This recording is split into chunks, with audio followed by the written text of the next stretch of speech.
तो मेरा नमस्कार, मेरा नाम है पद्मजा पटनायक। हम रस में बहुत सारा भाग देख चुके हैं, तो आज है अंतिम भाग। इसके बाद हम नया चैप्टर पढ़ेंगे छंद के बारे में। भाई नया पाठ पढ़ने में जोश ही अलग होता है ना। तो आज हम पढ़ेंगे शांत रस, भक्ति रस, वात्सल्य रस। तो कभी कभी पूछता है डीएससी हो या टेट में कि नौवा रस कौन सा है। तो नौवा रस क्या है? शांत रस। शांत रस कौन सा कितना वाला रस है? नौवा रस। तो आज हम रस का अंतिम भाग पढ़ेंगे, फिर नया चैप्टर नया जोश से हम पढ़ेंगे, वो है छंद। नया चैप्टर पढ़ने में मज़ा ही अलग रहता है, ठीक है, उस समय तब पढ़ेंगे। तो आज हम पढ़ेंगे शांत रस। तो शांत क्या है? संसार में वैराग्य उत्पन्न होने या ज्ञान प्राप्ति होने पर या संन्यास लेने आदि से शांत रस प्रकट होता है। मतलब देखिए, घर में हल्ला गुल्ला होता है तो कुछ लोग बोलते हैं अरे यार घर में शांति नहीं है, बाहर जाओ आराम से बैठो, वो भी तो एक शांति है ना। वैसे ही संसार के झंझटों में पड़ना उसको पसंद नहीं है, आराम से शांत रहना पसंद है। उन लोग संन्यास लेकर, अभी भी कुछ लोग हैं जो संन्यास लेकर किसी पहाड़ों में आराम से रहते हैं या भजन कर कर रहते हैं, भक्ति भाव में डूब जाते हैं। तो ऐसा, तो इसका स्थायी भाव क्या है? निर्वेद, है ना। संसार की असारता, विषयालंबन। विषय क्या है? असारता, मतलब निस्सार नगण्य का बोध होता है, परब्रह्म का ज्ञान होता है। इसका आश्रय किसके हृदय में होता है? ये दर्शक या साधक, है ना। उद्दीपन विभव, मतलब ये संत समागम, तीर्थाटन, मंदिरों में जाना, तीर्थ यात्रा करना, ऐसा दर्शन शास्त्र का अध्ययन करना, धार्मिक ग्रंथों को पढ़ना, धार्मिक ग्रंथ रामायण, महाभारत, बाइबल, कुरान, ऐसा संसार के झंझटों से घबराते हैं, है ना। अब इसका अनुभव क्या है? त्याग की तत्परता, मतलब सब त्याग करने की इच्छा रहता है। और संसार में वैराग्य, संसार के झंझटों में पड़ना नहीं चाहते हैं। आश्रय की शांति, वह संचारी भाव क्या है? हर्ष, उद्वेग, ध्रुति, दैत्य और निर्वेद है। शांत, जैसे ऋषि मुनि जंगलों में या पहाड़ों में या ऐसे हिमालयों में जाकर शांत से अपना तपस्या करते रहते हैं, वही है शांत रस, है ना। तो हम शांत रस को पहचानने के लिए उदाहरण देकर समझेंगे। उदाहरण क्या है? जिसको यह जग घट लगे वह ठहरा नादान, समझो इसे सराय जो वह है चतुर सुजान। तो इसमें स्थायी भाव क्या है? निर्वेद। विषय क्या है? व्यक्ति का गुण, उन्हीं गुणों से तो भाग रहे हैं। आश्रय क्या है? नादान व्यक्ति। उद्दीपन क्या है? चतुर व्यक्ति, है ना। जब चतुर व्यक्ति जो है एक नादान को जो परेशान करता है या धोखा देता है, तो उसमें यही भाव उत्पन्न होता है ना। और क्या है? ज्ञान कराना, अनुभव। और संचारी भाव क्या है? उद्वेग और हर्ष। इतना हो गया। अब नेक्स्ट आज है दूसरा, भक्ति रस। भक्ति से ही मालूम होता है भगवान की भक्ति, पूजा पाठ, मंदिर जाना, है ना।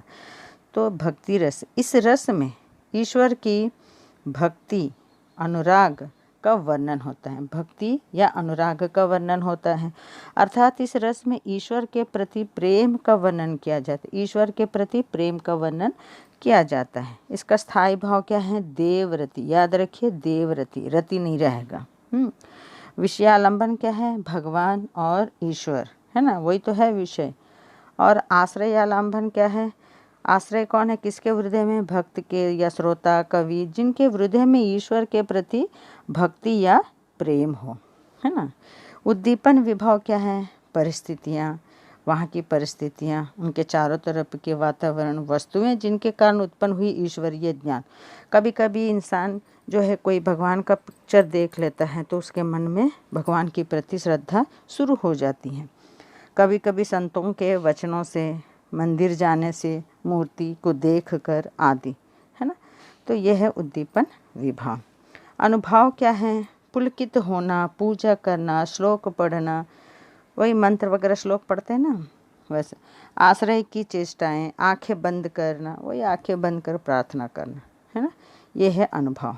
संचारी भाव क्या है, उनमें क्या रहता है संचारी भाव, क्षमा, दया, दीनता, धृति आदि। शांत, भगवान की भक्ति में खोए रहते हैं। यहाँ कौन है, मीराबाई, है ना, कृष्ण भक्ति में इतना खोए रहती है कि उसको कुछ पता ही नहीं चलता है। इसका उदाहरण क्या है, पायो जी मैंने राम रतन धन पायो, वस्तु अमूल्य दी मेरे सद्गुरु, कृपा कर अपनायो, है ना। इसमें भगवान की भक्ति में बोल रही है मीराबाई, तो वो है देवव्रती। और विषय क्या है, किसके विषय में, कृष्ण के विषय में। आश्रय, किनके हृदय में भक्ति बढ़ी है, तो मीराबाई के हृदय में। उद्दीपन क्या है, कृष्ण भक्ति और कृष्ण की लीलाएं देखकर। अनुभाव क्या है, भजन, हमेशा कृष्ण भक्ति में खोए रहना। और इसका संचारी भाव क्या है, दया, क्षमा आदि, है ना। अब रस का अंतिम भाग ये है वात्सल्य रस।